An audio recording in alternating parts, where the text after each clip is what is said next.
Hello à tous, j'espère que vous allez bien. On se retrouve pour une vidéo face caméra où je vais revenir un petit peu sur mon parcours, où je vais vous expliquer comment j'ai réussi à me transformer. Alors j'avais déjà fait une ou deux vidéos comme ça, depuis j'ai continué d'évoluer physiquement, donc j'ai décidé de faire une nouvelle vidéo. 2022-2023, ça a été 2 années où vraiment physiquement j'ai énormément évolué. J'ai un physique qui est plus musclé, des fessiers encore plus galbés, un haut du corps plus développé, etc. Un physique dont je suis fière. Donc si vous êtes nouveau ici, je me présente, je m'appelle Margot, je suis coach et influenceuse fitness pour soutenir la chaîne. N'oubliez pas de vous abonner et en prime, vous aurez des conseils sur la musculation et la nutrition chaque semaine. N'oubliez pas également de me suivre sur mon compte Instagram et surtout restez bien jusqu'au bout de la vidéo car j'ai une annonce trop cool à faire. Je vais vous dévoiler le projet sur lequel je travaille depuis plusieurs mois. J'ai trop hâte. Et en plus je suis sûre que ça va vous plaire et en plus ça fait écho à cette vidéo, donc restez bien jusqu'au bout.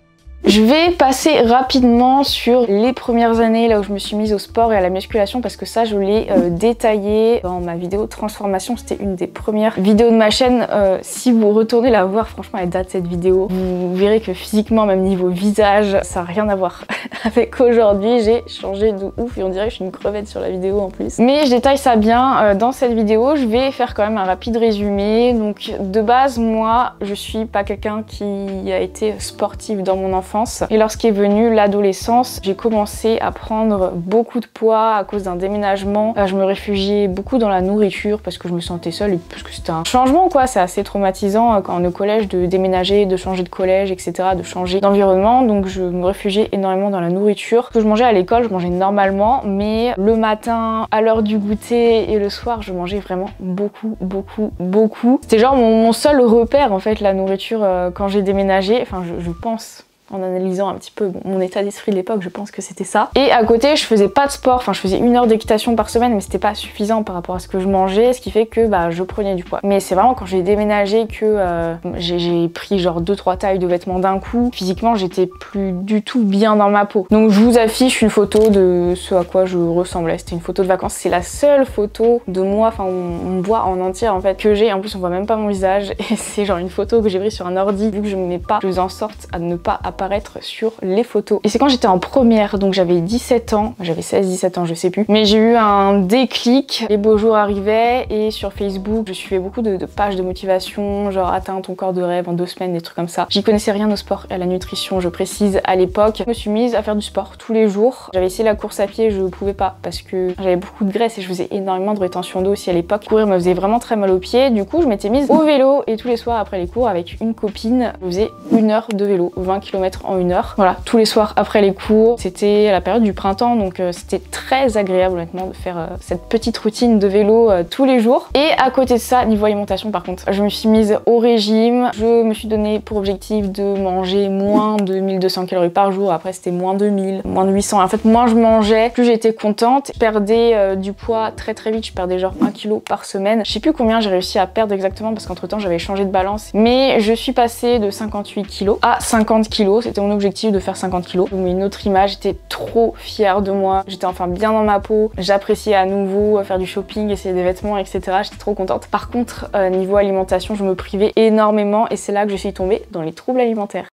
Oui, mon objectif à la base c'était de faire 50 kg, mais après je continuais de perdre du poids au cas où que si je partais en vacances je reprenais du poids. En fait je voulais surtout pas faire au-dessus de 50 kg, j'avais tellement peur de réduire tous mes efforts à néant que je continuais en fait à me restreindre énormément. À ce moment-là, vu que mon métabolisme avait chuté, je perdais plus du poids aussi vite. Je gardais la même routine, donc sport tous les jours. Et vu que j'avais perdu du poids, je pouvais courir sans problème, donc je faisais plus de vélo, je courais tous les jours à ce moment-là. Et ouais, je suis tombée dans l'anorexie mentale, je me pesais tous les jours, voire plusieurs fois par jour. Quand je voyais que je prenais quelques grammes, hop, j'allais courir pour transpirer un max et ensuite je me repesais pour me rassurer. J'avais vraiment un comportement très problématique vis-à-vis de la balance et aussi vis-à-vis de la nourriture. J'avais banni énormément d'aliments, tout ce qui était junk food, produits ultra transformés, etc. Je ne mangeais plus du tout, même les protéines animales, la viande, etc. J'avais banni parce que je trouvais ça trop calorique. Tout ce qui faisait plus de 100 kilocalories pour 100 grammes, pour moi, c'était mort en fait. Fallait que je mange vraiment des trucs pas caloriques du tout, donc des crudités, des fruits, de la soupe, et je mangeais pas grand chose à part ça. Enfin, temps en temps, je mangeais de la viande maigre comme du blanc de poulet ou du poisson maigre, du cabillaud, des trucs comme ça quand même. Mais j'avais de sérieux troubles du comportement alimentaire. D'ailleurs, j'avais fait une vidéo story time sur ces troubles du comportement alimentaire. Si vous n'avez pas vu cette vidéo et que ce sujet vous intéresse, je vous invite à aller la voir parce que là, je détaille vraiment tout ces troubles alimentaires.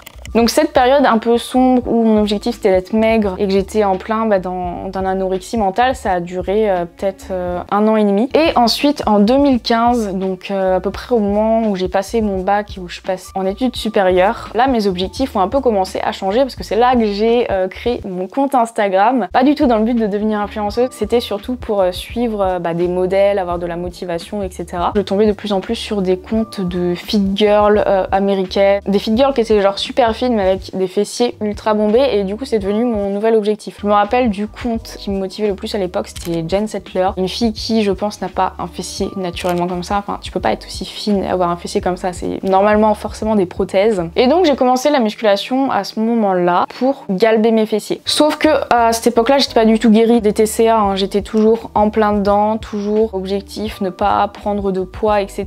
Donc en fait je voulais me muscler, prendre des fessiers, mais ne surtout pas prendre de poids. Je faisais des exercices fessiers, d'isolation, un peu bateau à la salle, enfin des trucs pas très efficaces honnêtement. Après j'y connaissais rien du tout. Et à côté je faisais à balle de cardio, genre une séance type à la salle à l'époque, on commençait par faire 1 heure de cardio avec ensuite 30 minutes d'exercice fessier avec un max de reps où je cherche la brûlure, etc. Enfin c'est clairement ce qu'il faut pas faire en fait quand on veut prendre des fessiers, mais bon à l'époque je savais pas, moi je faisais ce que je voyais un petit peu sur Instagram, etc. Mon alimentation était toujours hyper restrictive, toujours plein d'aliments bannis, un régime autour de 1000 calories par jour, enfin donc voilà, impossible de prendre des fessiers avec ça. Et donc forcément j'obtiens pas de résultats, j'ai toujours des fesses ultra plates. Oui, parce que si je voulais me mettre à prendre des fessiers, c'est parce que j'étais très complexée par mes fesses qui étaient plates à l'époque. J'ai vraiment perdu toutes mes formes, j'étais devenue skinny fat à cause de ma perte de poids rapide sans musculation que j'avais faite quand j'étais au lycée. Troisième étape de mon parcours, le déclic, là où je me rends compte que franchement vivre comme je le faisais, c'est-à-dire me restreindre à fond, faire énormément de cardio, etc. Ça ne marchait pas en fait pour mon objectif mais aussi mon bien-être en général, hein, ça me bouffait carrément la vie, ces troubles alimentaires. Là j'en étais consciente mais en fait j'arrivais pas trop à m'en sortir comme ça. Enfin les troubles alimentaires, on peut avoir conscience qu'on en a mais c'est pas pour autant qu'on va s'en sortir parce qu'on en a conscience. C'est un problème psychologique en fait. Enfin je suis pas psychologue donc je pourrais pas l'expliquer mais j'ai quand même réussi à m'en sortir progressivement. Et donc là on est dans la période 2016-2019, grosse période de 3 ans. À cette époque là je suivais à fond une influenceuse fitness anglaise qui s'appelait Grace Fit UK à l'époque. Aujourd'hui c'est Grace Beverley si je prononce bien. C'est une grande influenceuse business au Royaume-Uni aujourd'hui. Je m'identifiais à fond à cette fille parce que elle avait le même âge que moi. Je me rappelle plus si elle avait le même parcours que moi ou quoi, mais c'est le genre de fille qui pareil se restreignait, voulait être mince, etc. Et puis un jour s'est mise à la musculation et a voulu se mettre à faire une prise de masse. Et en vrai je suivais sa prise de masse, ça rendait trop bien, elle avait des fessiers giga développés, elle avait un corps que je trouvais trop beau et qui était pas pourtant maigre ou sec. Du coup je me suis dit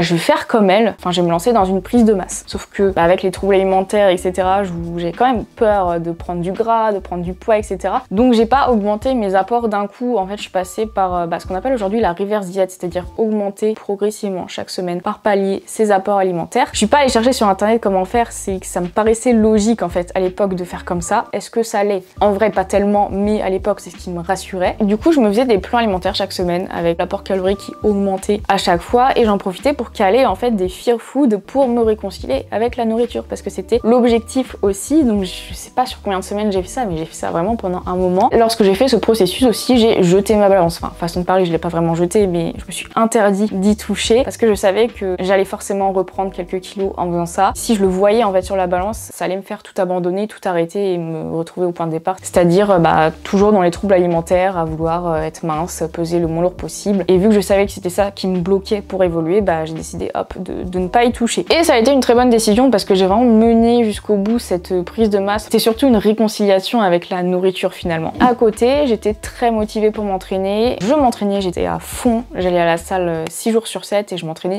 2 heures par jour. C'était beaucoup trop, mais à l'époque, pour moi, plus j'en faisais, plus j'allais avoir des résultats et vraiment je vivais pour ça. Je vivais pour l'alimentation et la muscu. Il n'y avait rien d'autre qui existait dans ma vie à ce moment-là. 4e étape de mon parcours. Étape où enfin j'aime mon corps et enfin je me libère des troubles alimentaires. Et enfin j'ai une approche beaucoup plus flexible, il n'y a plus seulement dans ma vie l'alimentation et la muscu. C'est l'époque en fait où je décide de sortir de cette obsession, donc je décide de profiter de ma vie étudiante, donc de sortir, de me sociabiliser, etc. Parce que j'avais pas d'amis en fait, enfin très peu d'amis à l'époque, parce que ça ne m'intéressait pas, vu que ce qui comptait pour moi c'était juste aller à la salle. Et puis c'est l'année aussi où je me suis mise en couple avec Gwen, donc avec qui je vais me marier très prochainement. C'est l'année aussi où je suis partie de chez mes parents, enfin c'était vraiment une année qui a radicalement changé, mais c'était volontaire de ma part. J'avais besoin de changement, vu que je voulais profiter de ma vie sociale, profiter de mon copain et de pas être une copine chiante avec l'alimentation et avec le fait d'aller à la salle tout le temps et du coup qu'on se voit jamais. Et bien du coup j'ai tout simplement réduit mes entraînements, donc je suis passée de 6 entraînements à 4 entraînements par semaine, et plutôt que de m'entraîner 2 heures à chaque fois, je me suis mise à m'entraîner 1 heure. Donc je suis passée de 12 heures de salle de sport par semaine à 4 heures. J'ai réduit par 3 mon volume d'entraînement. Donc faire ça, ça m'a permis d'avoir une approche beaucoup plus raisonnée vis-à-vis de la musculation, du fitness. Au niveau de l'alimentation, vu que je sortais plus avec mes amis, je faisais plus de fast-food, de resto, etc. Donc je me suis beaucoup plus libérée de la restriction alimentaire. J'en avais toujours des traces, mais c'était anecdotique. Et physiquement, en fait, je me sentais beaucoup mieux dans mon corps. Là, mon physique, il a quand même pas mal évolué. J'ai pris pas mal de muscles et c'est là que j'ai pris enfin des fessiers, parce que toutes les années d'avant, je n'évoluais pas du tout parce que je m'entraînais trop et je ne me nourrissais pas assez. Là, je me nourrissais assez, je m'entraînais beaucoup moins, ce qui faisait que j'avais énormément d'énergie pour m'entraîner. Donc vraiment, je mettais l'intensité qu'il fallait. Je sélectionnais mieux mes exercices aussi parce que sur 1 heure, je peux pas en faire 36 et sur 4 séances par semaine aussi. Donc il fallait bien que je sélectionne. Et là, j'ai enfin pris des muscles fessiers. Également, j'ai observé d'autres changements comme le fait d'avoir moins de ventre gonflé, d'être moins ballonné, des symptômes que j'avais tout le temps avant, ce qui faisait que j'étais pas bien dans mon corps tout simplement. Et c'est à ce moment-là, vers cette période-là, que j'ai lancé cette chaîne YouTube parce que je me sentais enfin légitime, j'étais enfin à l'aise dans mon corps et fière de mes résultats. J'ai décidé de me lancer parce que ça faisait un moment que je voulais une chaîne YouTube, mais je n'osais pas le faire parce que je me sentais pas légitime quoi. Et arrive l'année 2021 que j'ai sorti le programme Grow and Get Fit. Ce nouveau mode de vie en fait beaucoup plus raisonné, beaucoup plus flexible et beaucoup plus équilibré m'a apporté tellement de résultats. Moi qui pensais avant qu'il fallait en faire vraiment des tonnes pour avoir des résultats, c'est-à-dire s'entraîner 6 jours sur 7, 2 heures par jour, devoir faire des choix alimentaires assez compliqués pour avoir des résultats de fou, et au final j'avais aucun résultat. Et quand enfin j'ai réussi à lâcher un peu du lest, là bingo, j'avais des super résultats. J'ai compris ce qui se passait, j'ai compris pourquoi avant je n'avais pas de résultats, à ce moment-là j'en ai eu. Et donc là je me suis dit qu'il y avait sûrement plein d'autres filles dans mon cas qui n'ont pas forcément été bien conseillées, qui n'avaient pas forcément les bons modèles ou pas forcément les connaissances et l'expérience qu'il faut pour aller droit au but vers leur objectif. Je me suis dit, pour épargner aux filles de galérer comme moi toutes les années où j'ai galéré avant, de tomber dans les troubles alimentaires, de penser qu'il faut en faire des tonnes, de penser qu'il faut énormément se restreindre au niveau de l'alimentation, pour leur éviter ça, je me suis dit il faut que je sorte un guide. Et donc à l'époque j'ai sorti le guide Grow and Get Fit, je l'appelais comme ça à l'époque. C'était seulement des e-books, c'était 4 e-books je me rappelle à ce moment-là. Maintenant ça a énormément évolué et maintenant c'est vraiment un programme très complet. Il y a une plateforme, des vidéos, pas seulement des e-books. J'ai d'ailleurs mis à jour les e-books, j'ai rajouté des recettes. Aujourd'hui c'est plus juste un guide, c'est un programme giga complet. Mais à l'époque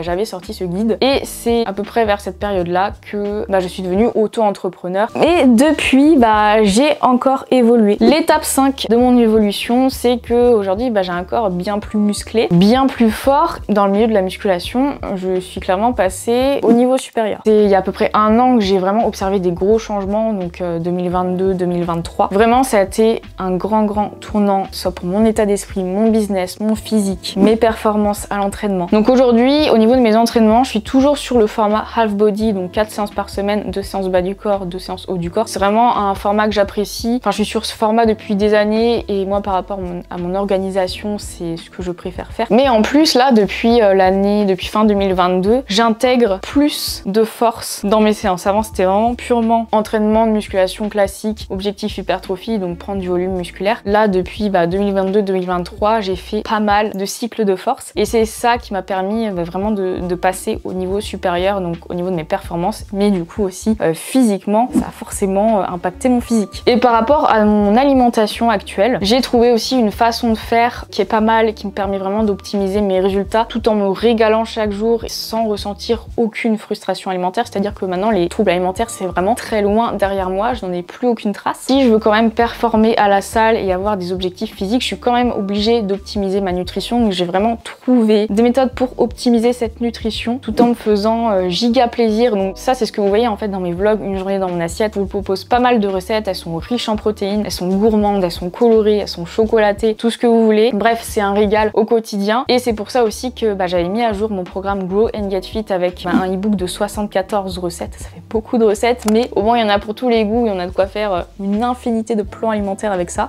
C'est aussi pour ça que j'avais sorti en 2023 le e-book Choco Addict, qui sont pour les fans de chocolat comme moi qui adorent manger des gâteaux au chocolat. Parce que moi, mes envies de gâteaux au chocolat sont assez fréquentes.